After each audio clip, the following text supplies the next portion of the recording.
Yllättävä ylös jäi. Näytti, että mies jo raudan saa, mutta siinä ennen kuin lähdetään tuomaan lantiota eteen, niin voimat loppuivat. Kirk Karwoski. Hänellä viimeiseen yritykseen laitettu painoja 440 kiloa. What do you got for us today, Kirk? What do you have for us today?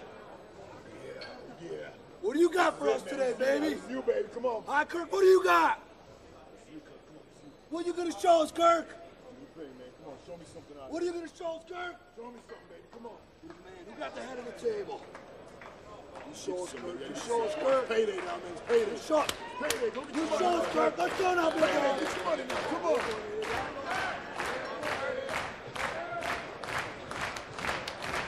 Let's go, Kirk. Let's go. Show me the man. Let's go. Pian se nähdään, mitä Kirkillä on tarjota tänään. 4.20 on tehtynä ja nyt 20 kiloa lisää. Ennätys hänellä on siis aivan mahtava 455.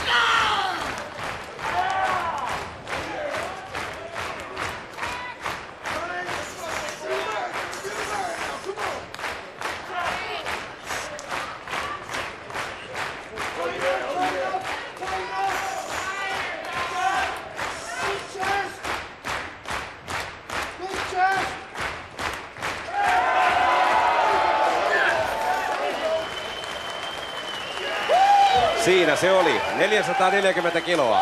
Kirk Karwoski, Yhdysvallat. Vakuuttava suoritus. Paras kyykky Karwoskilta tässä kisassa, tämä viimeinen. Ja nyt mennään yli 1000 kilon lopputulokseen. Kyllä nyt ollaan tonnin vauhdissa. Jo penkkipunnerruksen ja maastanoston aloituspainot tietävät 1000 kilon yhteistulosta.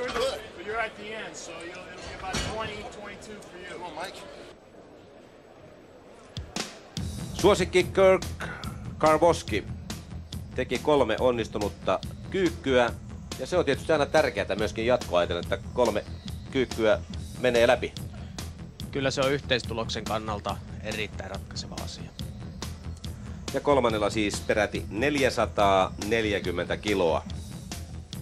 Etua seuraavaan tuli aika rutkasti, eli Sturla Davidsen kakkosena hävisi 55 kiloa.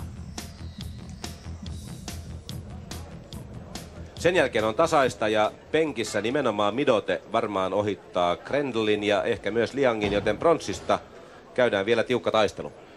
Pronssimitaliin on